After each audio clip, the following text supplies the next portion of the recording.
नमस्कार दोस्तों, क्या आपने सोचा है कि दुनिया की सबसे बड़ी एनालिसिस और रिसर्च सेंटर क्या है? हैरान करने वाली बात तो यह है दोस्तों कि इसमें इसरो और नासा कहीं पे स्टैंड भी नहीं करते हैं। हाल ही में सीता देवी महाविद्यालय ऑफ जर्मनी की एक रिसर्च ने दावा किया है कि दुनिया की सबसे बड़ी रिसर्च और एनालिसिस सेंटर निकल के आ रही है बायोरैक। जी हाँ दोस्तों, बायोरैक यानी कि Bhojpuri industry of research and analysis centre. जैसे ही रिसर्च और एनालिसिस के फील्ड में बायोरैक की एंट्री होती है, इसका खूब मजाक उड़ाया जाता है दोस्तों। लेकिन जैसे जैसे बायोरैक के इन्वेंशन सामने आते हैं, मॉडर्न साइंस इसके आगे घुटना टेक देती है। बायोरैक के 97.87% के एनालिसिस नाभि यानी ढोंड़ी पे कंडक्ट किए जाते हैं। इन सभी एक्सपेरिमेंट को जियोग्राफिकल और मेडिकल एंगल से कंडक्ट किया जाता है। आइए अब सुनते हैं शोधकर्ताओं की और एक एक करके उस पर अपना ओपिनियन देते हैं। सबसे पहले यहाँ पे इन्वेंशन निकल के आता है, जो आप खुद सुनिए और हम भी सुनते हैं।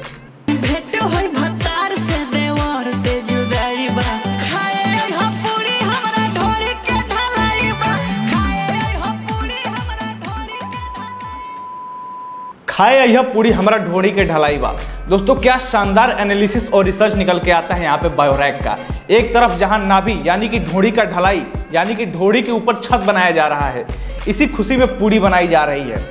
मेरे ओपिनियन में यहाँ पे बायोरैक ने समाज के दो सबसे बड़ी प्रॉब्लम को सॉल्व किया है। पहला, जिनके सर के ऊपर छत नहीं है, मकान नहीं है, उनको नाभि के ऊपर मकान बना के दिया जा रहा है। और इस खुशी में जो पूड़ी बनाई जा रही है, इससे देश की भुखमरी को खत्म किया जा सकता है दोस्तों। आए दिन जहां दिन दूनी रात चौगुनी रफ्तार से जमीनों की रेट्स बढ़ती जा रही हैं, गरीब लोग जहां जमीन अफोर्ड नहीं कर पा रहे हैं घर बनाने के लिए, वहीं पे नाभि के ऊपर घर बना कर रहना इस प्रॉब्लम का सबसे बड़ा सॉल्यूशन है। और इस खुशी में जो पूड़ी बनाई जाएगी पार्टी के लिए, उससे देश की भुखमरी को खत्म किया जा सकता है दोस्तों। आपका क्या ओपिनियन है, कमेंट सेक्शन में जरूर बताएं। हम चलते हैं बायोरैक के अगले इन्वेंशन के तरफ। एमे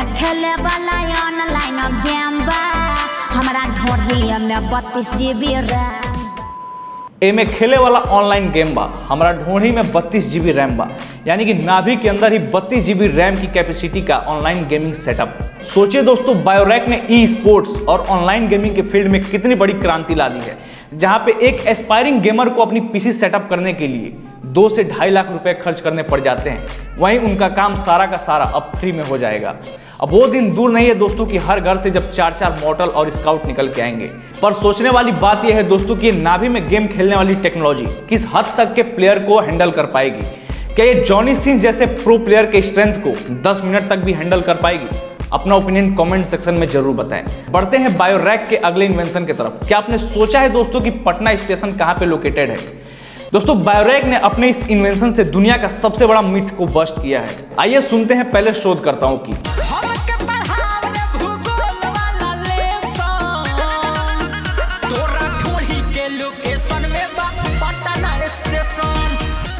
तोरा ढोंढी के लोकेशन में वह पटना स्टेशन। दोस्तों, इस रिसर्च को ज्योग्राफिकल एंगल से कंडक्ट किया जाता है, जहां पे बायोरैक दुनिया के सबसे बड़े मिथ को बस्ट करती है। दोस्तों, दुनिया का सबसे बड़ा मिथ आज तक यह था कि पटना जंक्शन या पटना शहर धरती पे लोकेटेड है, लेकिन इस मिथ को बस्ट करते हुए बायोरैक बताती है कि पटना जंक्शन या पटना शहर धरती पे नहीं बल्कि एक नाभि में लोकेटेड है। उस नाभि में पूरा का पूरा पटना शहर लोकेटेड है और उस शहर का अपना एक खुद का इकोसिस्टम है। दोस्तों, कितनी बड़ी रिसर्च यहाँ पे बायोरैक और कितना बड़ा दावा यहाँ पे बायोरैक का निकल के आता है। इस पे आपका क्या ओपिनियन है, कमेंट सेक्शन में जरूर बताएं। खैर, यहाँ तक तो ठीक था दोस्तों, लेकिन बायोरैक ने अपने इन्वेंशन से अमर होने तक का राज खोज निकाला है। आइए सुनते हैं पहले शोधकर्ताओं की। हमरा ढोंढी में दाल भात खइबो, राजा अमर हो जाइबो। हमरा ढोंढी में दाल भात खइबो, राजा अमर हो जाइबो। दोस्तों, बायोरैक के इस इन्वेंशन को सदी के सबसे बड़े इन्वेंशन का दर्जा मिलना चाहिए, क्योंकि ये एक ऐसी मिस्ट्री थी जो आज से ही नहीं बल्कि युगों युगों से चली आ रही थी। इस अमर होने की मिस्ट्री को असुर राक्षस भी जानना चाहते थे, लेकिन इस मिस्ट्री को बायोरैक ने एक झटके में सॉल्व कर दिया। जहां पे नाभि में चावल दाल खाने मात्र से इंसान अमर हो सकता है, लेकिन ऐसा क्यों होने लग रहा है दोस्तों कि नाभि में चावल दाल खाने मात्र से इंसान अमर हो रहे हैं? आइए समझते हैं इसके पीछे की साइंस। दोस्तों, बात करें एक नाभि की, तो एक औसतन नाभि नेचुरल तरीके से तरह तरह की खनिज पदार्थ खुद में बनाती है। ऐसे में इंसान जब चावल और दाल का मिश्रण नाभि में रख के खाता है, तो एक ऐसा कंपाउंड फॉर्म होता है जो हमारे बॉडी के सेल्स को डेड होने से बचाता है और इंसान अमर हो जाते हैं। खैर, ये तो रही बात अमर होने की दोस्तों, लेकिन बात आती है जब सोशल अवेयरनेस की, तो हमारी बायोरैक कभी पीछे नहीं रहती है। आइए सुनते हैं पहले शोधकर्ताओं की कि वो सोशल अवेयरनेस पे क्या विचार देते हैं। अरे ये सखी सैया चलावे सैलून सैया चलावे सलून, देवर दबावे बलून। इस सॉन्ग के माध्यम से बायोरैक ने समाज के गंभीर मुद्दे को दर्शाया है दोस्तों, जहाँ पे घर का बड़ा बेटा जो सलून चला के अपनी रोजमर्रा की जिंदगी को काटने के लिए सलून में घंटों घंटों बाल काटता है और एक एक रुपए इकट्ठा करता है, वहीं घर का छोटा बेटा बेफिजूल का काम करता है, जैसे गुब्बारे दबाता है और गुब्बारों से खेलता है। गुब्बारों से खेलने के अलावा अगर घर का छोटा बेटा भी सलून जाता, वहां जाकर अपने बड़े भाई का हाथ बटाता, तो हो सकता है उस घर का इनकम भी डबल होता। दोस्तों आपका क्या ओपिनियन है, कमेंट सेक्शन में जरूर बताएं। साथ ही बात करें बायोरैक की, तो जिस हिसाब से बायोरैक के इन्वेंशन और रिसर्च निकल के आ रहे हैं, ये जल्दी ही नासा और इसरो को बीट करके दुनिया का सबसे बड़ा एनालिसिस और रिसर्च सेंटर बनेगा। साथ ही बात करें कि बायोरैक में हम अपना योगदान कैसे दे सकते हैं, तो बायोरैक में हमें अपना योगदान देने के लिए हमें किसी भी तरीके से भोजपुरी इंडस्ट्री में सेंसर बोर्ड को आने से रोकना है, क्योंकि जैसे ही सेंसर बोर्ड भोजपुरी इंडस्ट्री में इंट्रोड्यूस होगा, बायोरैक का खेल वहीं खत्म हो जाएगा दोस्तों, और हमें ऐसे ऐसे इन्वेंशंस आगे देखने को नहीं मिलेंगे।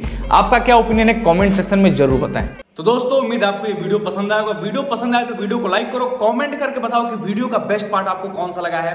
चैनल को सब्सक्राइब कर दो, दोस्तों के साथ शेयर करो, घंटा घंटी जो भी है भाई दबा देना। और बाकी मेरे जो बाकी सोशल मीडिया हैंडल्स है, इंस्टाग्राम चाहे फेसबुक, वहां पे भी आप जाके फॉलो कर सकते हो।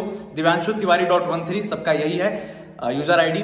और बाकी जल्दी मिलते एक नई यूट्यूब वीडियो के साथ, इस बार स्केच कॉमेडी के साथ मिलेंगे। और तब तक के लिए आप सभी एंजॉय करो, खुश रहो, मस्त रहो भाई।